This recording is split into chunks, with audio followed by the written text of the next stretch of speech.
Estamos a 2 días de terminar este año 2024 y hay una tradición, no sé si ustedes la realizan, nosotros en la familia lo hacíamos, era poner unos platos, ¿sí?, y en cada plato poner 12 uvas, sin hueso por favor, ¿sí? Y esas 12 uvas, conforme iban sonando, lo que esperamos, la campanada de las 12, y empezaba a ti, entonces tú empezabas a comerte la uva. La verdad yo me las comía rápido porque no me daba tiempo para pensar todos los deseos que uno va a ir viendo para el próximo año, ¿no? Y yo aquí surgiría la primera pregunta que yo te diría: ¿qué deseos tienes para este 2025? Solamente piensa cuáles serían estos primeros 12 deseos, porque se supone que son un deseo por mes, ¿sí? Muchos, como quieren bajar de peso, otros quieren empezar una vida más saludable, etcétera, etcétera. Esos son los deseos de mucha gente, ¿sí? Pero así como nosotros tenemos deseos, Dios también tiene deseos para nosotros. Fíjate lo que dice Filipenses 2, 6 al 8. Vaya y abre tu Biblia, por favor. Filipenses capítulo 2, versos 6 al 8. Salud. Salud. Filipenses 2, versos 6 al 8. Dice la palabra de Dios de la siguiente manera: el cual, siendo en forma de Dios, no estimó el ser igual a Dios como cosa a que aferrarse, sino que se despojó a sí mismo, tomando forma de siervo, hecho semejante a los hombres, y estando en la condición de hombre, se humilló a sí mismo, haciéndose obediente hasta la muerte y muerte de cruz. Y aquí en estos versículos encontramos que Dios tiene un deseo en su corazón de salvar a la humanidad. Este es un versículo muy bonito que te animo a aprenderlo porque tiene la esencia del deseo de Dios. Fíjate, el evangelista Juan confirma este hecho, y quiero que vayas por favor a Juan capítulo 3, versículo 16. Es un versículo que muchos de nosotros ya conocemos, ¿verdad? Y lo hemos aprendido de memoria. ¿Cómo dice el verso? Porque de tal manera que... ¿Qué más? Para que todo aquel que cree no se pierda, mas tenga vida eterna. Sí. El hombre, al principio, ya vemos en la palabra de Dios en Génesis, pecó en contra de Dios. Pero no se quedó ahí. Dios quería también que el hombre tuviera ese deseo de ser eterno. Y aquí vemos que Dios planeó, hizo un plan, y es plasmado también en Juan 3:6, porque de tal manera, o sea, de esa manera, era el deseo de Dios que amó al mundo, que Él dio a su Hijo unigénito, al Señor Jesús, para que todo aquel que en Él crea no se pierda. Ese es el deseo de Dios, que nadie se perdiera. Pasamos Navidad hace unos días. ¿Cuál es el regalo más importante? El Señor Jesús. Eso es eterno. Sí. Igual, Juan menciona este hecho tan importante, donde Jesucristo es Dios hecho carne. Fíjate, vamos allá a Juan, capítulo 1, versículo 1, en el Evangelio.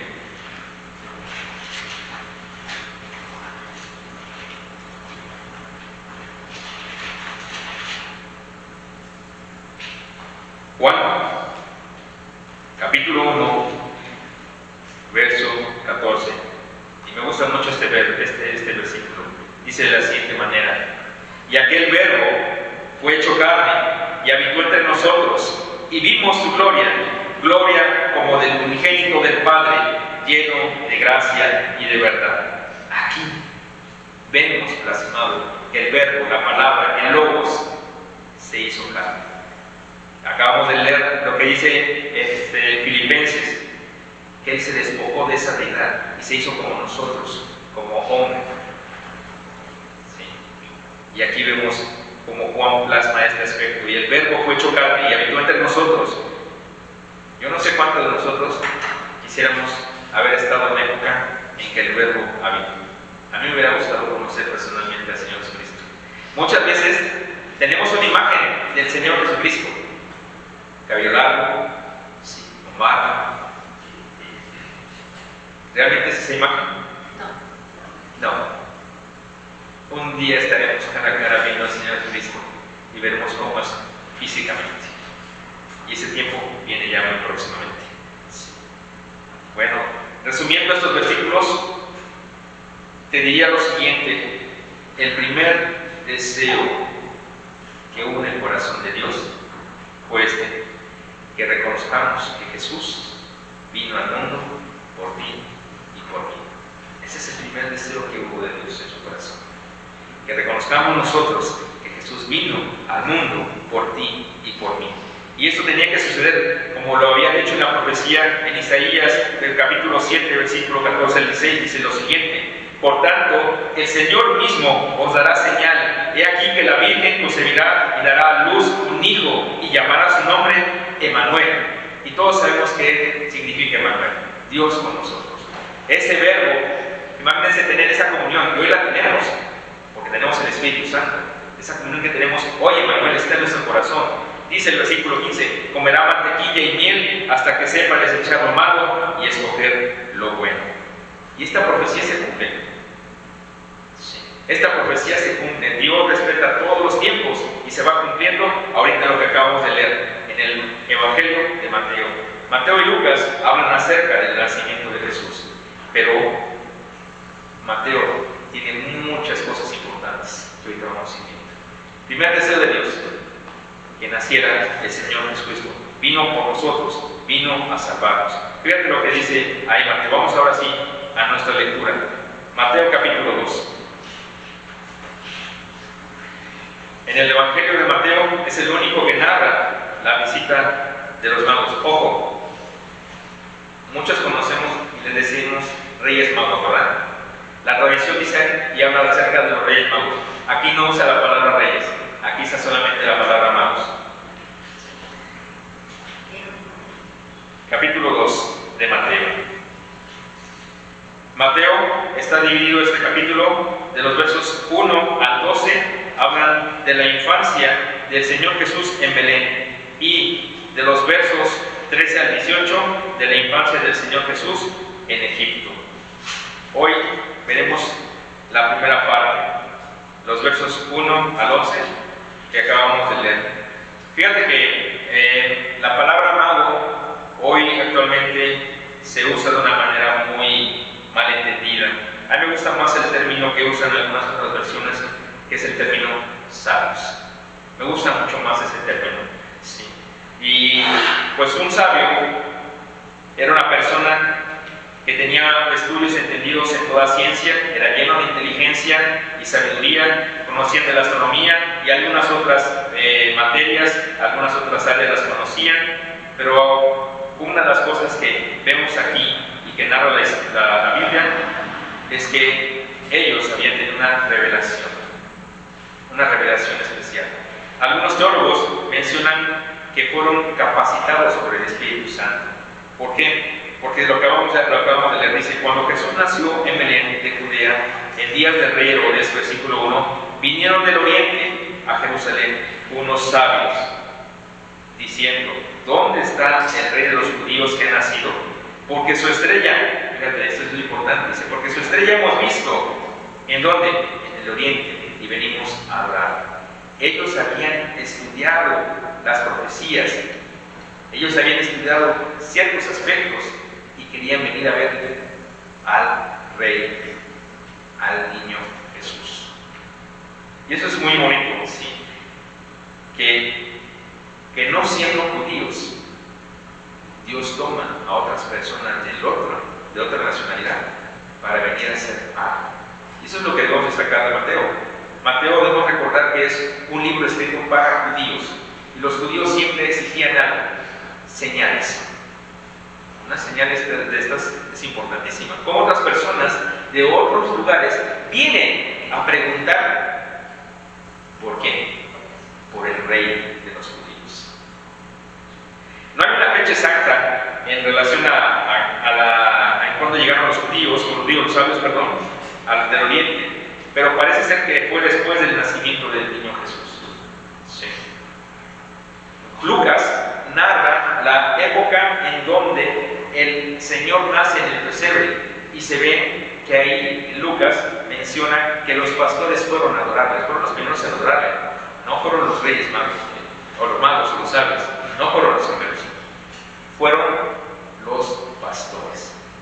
Y eso también tiene un simbolismo, porque el Señor Jesús, ¿quién es? Es el pastor de las ovejas, es nuestro pastor. ¿Sí? Mateo también tiene mucho simbolismo. Entonces, ¿qué resulta? Quiero que vayamos al versículo 11. Fíjate lo que dice. ¿Por qué menciono esto? El Señor Jesús más o menos aproximadamente tenía como un año y medio, no llegaba a los 2 años. Es una fecha más o menos estimada, ¿sí? No es exacta. Fíjate lo que dice el versículo 11. Y al entrar en la casa, ya el Señor ya no estaba, el niño ya no estaba en el pesebre. Dice el versículo 11. Y al entrar en la casa, vinieron al niño, vieron al niño con su madre María, ya no estaba ahí José, nada más está mencionando a madre María, y postrándose le adoraron y abrieron sus tesoros, le ofrecieron presentes, oro, incienso y mirra. Aquí la palabra que se usa como niño, y de hecho se usa en los versos 9 y 11, es paidión, es la palabra griega, paidión, y no bebé o recién nacido, que es brejos, que es la palabra que se usa en Lucas, ¿sí? Es la palabra griega. Entonces aquí está usando la palabra paidión, que es un niño ya un poco mayor de 1 año en adelante, ya no es un bebé. ¿Sí? Entonces, el Señor Jesús, cuando llegaron los magos, los sabios, ya tenía una edad arriba de 1 año. Es interesante, ¿verdad? Veo los ojos de una hermana aquí. Es interesante, la verdad, ver y estudiar la palabra de Dios de esa manera. Dice algo también importante acerca de la identidad de los reyes, de los sabios. Realmente la tradición ha establecido que fueron 3 sabios. ¿Por qué? Derivado de los 3 regalos o los obsequios o los presentes que presentaron. Pero no hay una cantidad exacta de las personas que fueron, ni tampoco de su identidad. Aquí no se habla de los nombres, es una tradición que se generó. Sí, muchos autores mencionan que son descendientes de Noé, que vienen de los hijos de Noé, que son Cam, Sem y Jafet. Pero no hay también algo bíblico, no hay una base bíblica que establezca que ellos hayan sido dentro de esta línea. ¿Sí? Pero aquí lo más importante que debemos destacar, y eso se encuentra en el versículo 11, es que los sabios reconocían al niño como ¿qué? ¿Cómo reconocían al niño? Como rey. Como rey. Y eso es muy importante. Sí. Como rey. Sí. Ellos anhelaban conocerlo, y eso lo vemos en el versículo 9. Fíjate, quiero que vayas conmigo al versículo 9. Dice: ellos, habiendo oído al rey, en este caso es Herodes, se fueron, y aquí la estrella que habían visto en el oriente iba delante de ellos, hasta que llegando se detuvo sobre donde estaba el niño, y al ver la estrella se regocijaron con muy grande gozo. Y al entrar en la casa vieron al niño con su madre, y postrándose le adoraron y abrieron sus tesoros y le ofrecieron todo esto. ¿Sí? Aquí me llama mucho la atención, ellos lo reconocieron como rey. ¿Como rey de qué? De los judíos. Quiero que vayas al versículo 2, perdón. Los magos le dicen: ¿dónde está el rey de los judíos? El Señor Jesús nació con este título, rey de los judíos, pero también murió con este mismo título. ¿Cuál fue la causa por la cual murió el Señor Jesús? Porque se decía ser ¿quién? El Hijo de Dios. Pero en los 4 evangelios, el título que se le pone en la parte de arriba, la causa de muerte, es: puso Jesús de Nazareno, rey de los judíos. Entonces el Señor, desde que nació, tenía ese título, pero murió también con este título. Es increíble que desde el principio Dios ya había establecido que iba a morir, iba a nacer con este título y iba a morir con este título. Interesante dentro de lo que es la tradición. Y yo sé que muchos de nosotros nacimos y crecimos sabiendo que los reyes habían llegado cuando el niño había nacido. Sí. Me dio tristeza romperles el corazón, pero lo siento. Esa es la verdad. Sí. Esta es la verdad que hoy tenemos.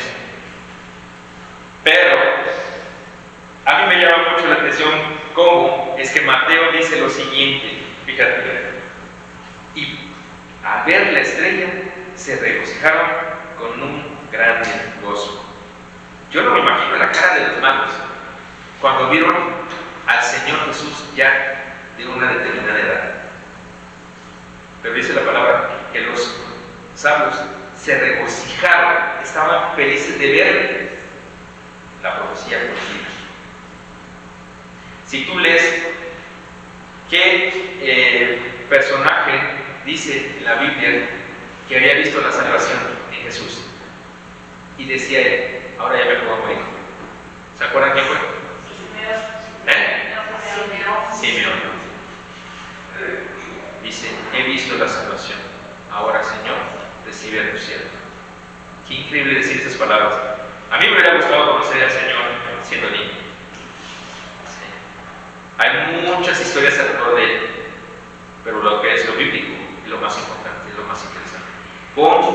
¿Cómo es que los magos, los reyes, los sabios llegaron y se regocijaron? Ese gozo, dice la palabra de Dios, que se regocijaron con un grande gozo. Yo no me imagino ese gran gozo. ¿Cuántos hemos estado felices? Cuando alguien te regala, ¿qué cara pones? Ahora los niños toman, yo he visto a mi hija, le regalan algo y le van a tomar la foto y así. Me pregunto, oye hija, sonríe. Y yo le pregunté a esa mañana a mi hija, ¿por qué los niños hacen esto? Yo lo entiendo, sí, pero es su forma de ser felices. Imagínate ese regocijo de ver al Señor Jesús. A mí me ha tocado ver gente cuando ha recibido al Señor de una cara de tristeza, una gran sonrisa. Yo no sé cuántos de ustedes cuando recibieron al Señor tuvieron una gran risa. Pero lo más importante, que ellos al verlo se regocijaron fue por algo. Fue porque lo consideraron, y ese es el segundo deseo. Los sabios lo consideraron como rey, no siendo judíos. Sí. No siendo judíos, ellos lo consideraban como rey. Segundo deseo que tiene Dios, que tú y yo reconozcamos a Jesús como rey de nuestra vida y que estemos gozosos de tener a ese rey en nuestro corazón, en nuestra vida. Ese es el segundo deseo que tiene Dios en su corazón. Que tú y yo seamos gozosos, que siempre estemos gozosos. Yo nunca he visto a un cristiano triste. ¿Has visto a algunos cristianos tristes? No, ¿verdad? Ahorita los veo sonriendo. Desde aquí los veo sonriendo. Yo siempre estoy sonriendo. Sí. Pero me da gusto ver, porque el Señor es nuestro gozo. Y eso es lo que tenemos que aprender. Reconocer al Señor Jesús como Rey de nuestra vida. Y otro de los propósitos, otro de los deseos que encontramos aquí en Mateo, cuando llegaron los sabios, tenían un propósito, y esto es lo importante, que se encuentra en la parte final del verso 2. Quiero que me acompañes ahí, del mismo capítulo 2, diciendo, ¿dónde está el Rey de los judíos que ha nacido?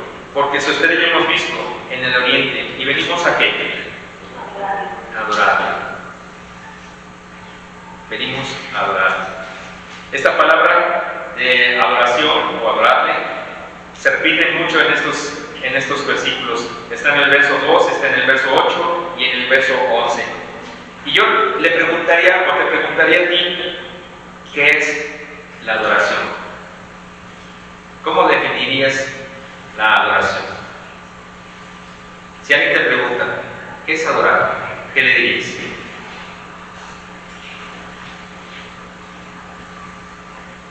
Uno, por favor. Exaltarle. Vale. Exaltarle. Exaltarle. Muy bien. Ok. Perfecto. ¿Qué más? Rendirle gloria, Ok. Muy bien. ¿Tiene que ver con todo esto? obedecerlo. Ok. Claro. Desde luego. A veces esta palabra de adoración es muy mal interpretada dentro de las iglesias, porque a veces nada más limitan la adoración a lo que acabamos de hacer nosotros como iglesia, a las alabanzas. Y no nada más es eso. La adoración no significa nada más alabar, es todo. Estamos alabando a Dios cuando predicamos la palabra, cuando estamos cantando, cuando ofrendamos, pero no nada más en la iglesia, sino también fuera de aquí. La adoración tiene que ser nuestra forma de vivir. La adoración es un estilo de vida. Acabamos de cantar una canción que dice: todo lo que respira que alabe. Y yo diría mejor, adore a Dios. Sí. Ojo, no somos perfectos. El Señor sigue obrando a nosotros. Somos todavía pecadores.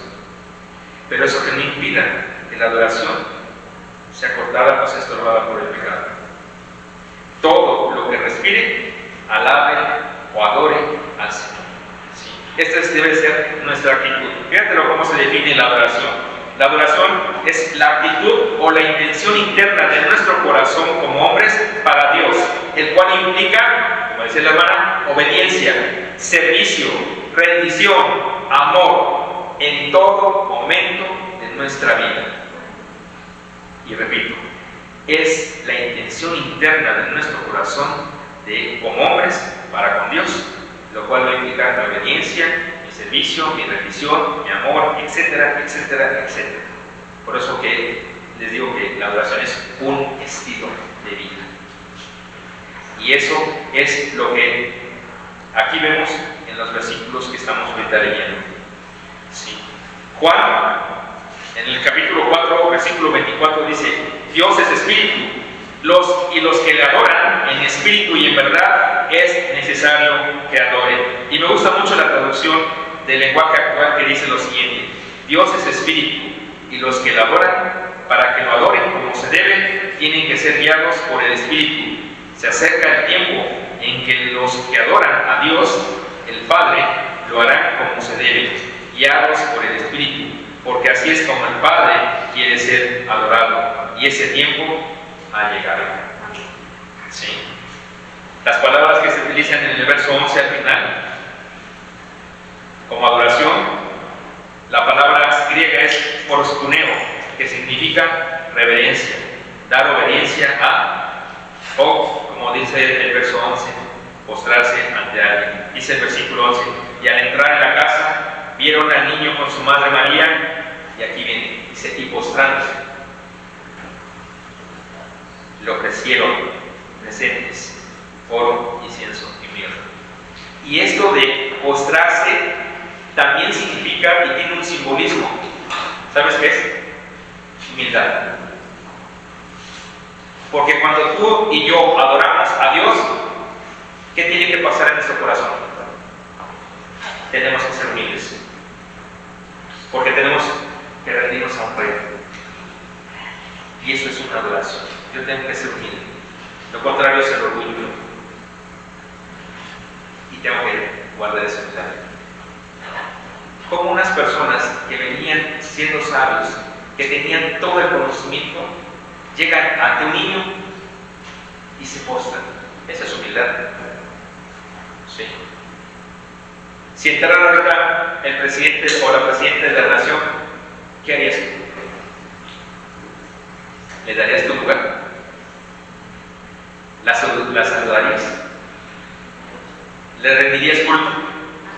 No. Borren esto del video, por favor. ¿Sí? ¿Qué resulta? Pero cuando llega alguien muy importante, ¿qué hacemos? Damos lo mejor. Cuando tú invitas a un amigo a tu casa, ¿qué haces? Das lo mejor. ¿Sí? Es una parte de la humildad que nosotros damos de todo. ¿Sí? Esta es nuestra adoración. Y aquí viene el tercero y último de los deseos de Dios. Fuimos creados para adorarle. Fuimos creados para adorarle. Ese es el propósito principal. Y la adoración, vuelvo a decirles, implica muchas cosas.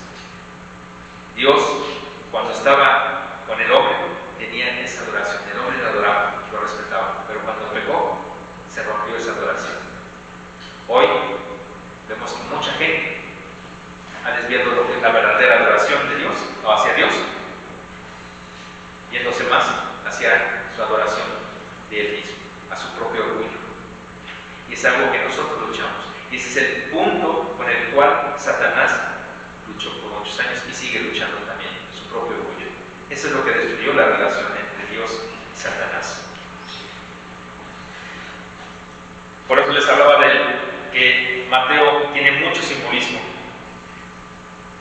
Y lo último, cuando tú y yo tratamos de adorar, damos lo mejor a Dios.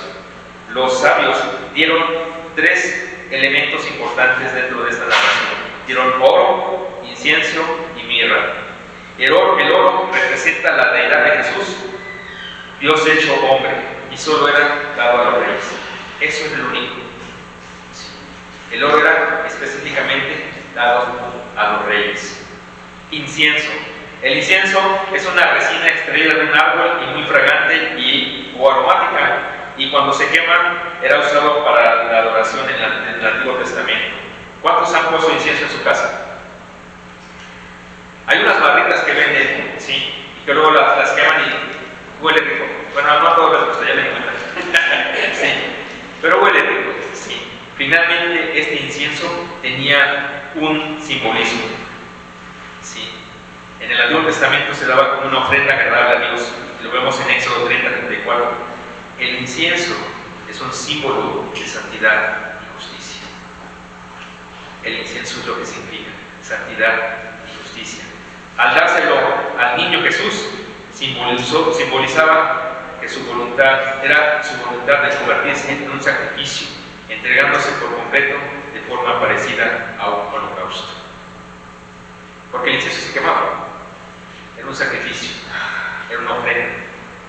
Y el Señor Jesús fue la ofrenda perfecta que pudo satisfacer la ira de Dios. Y por último, la mirra, que era una especie también y se usaba para embalsamar, y a veces se mezclaba con vino para hacer una bebida, y eso vemos en Marcos 15:23. De hecho, este versículo narra cuando el Señor Jesús está en la cruz y dice: tengo sed. Y entonces usan la mirra con vino y se la dan para que tomaran. Era para mitigar el dolor. La mirra representa la amargura, el sufrimiento y la angustia. 3 elementos que durante la vida del Señor Jesucristo se presentaban. El niño Jesús iba a crecer para sufrir como hombre y pagaría el precio más alto, que era dar su vida en la cruz, para que todo el mundo creyera en Él. Yo no tengo oro, no tengo incienso, no tengo mirra, solamente tengo la vida que Él me ha dado. Y en mi corazón es mi deseo adorarle lo que resta de mi vida. Sí, sé que sigo siendo un pecador, pero este amor que Dios ha mostrado en la cruz me ha perdonado.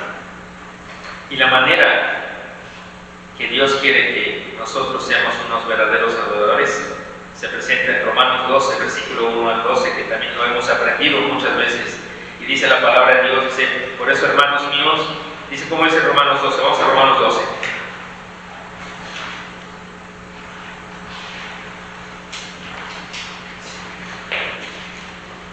Esta es la verdadera adoración que Dios quiere de nosotros.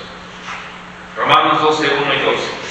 Dice: así que, hermanos, os ruego por las misericordias de Dios que presentéis vuestro cuerpo en sacrificio vivo, santo, agradable a Dios, que es vuestro culto racional.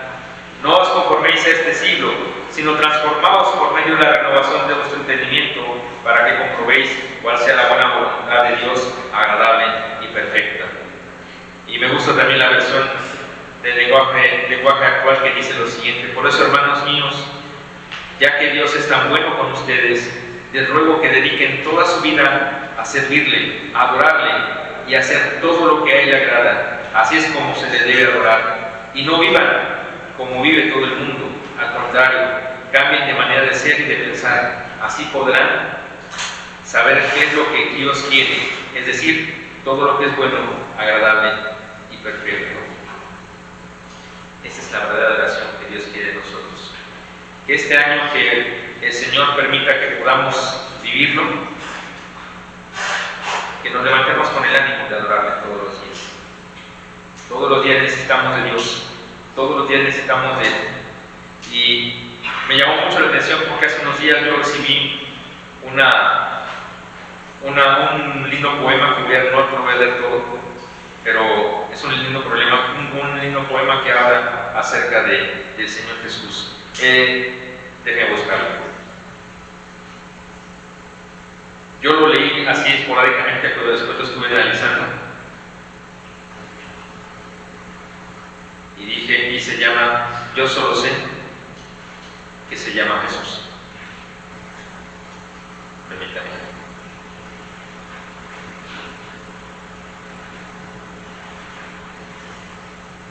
Ya no le encuentro.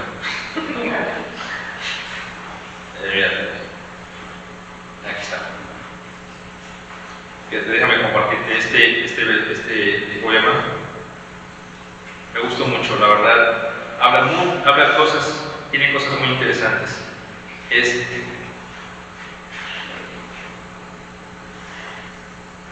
Ni lo borré.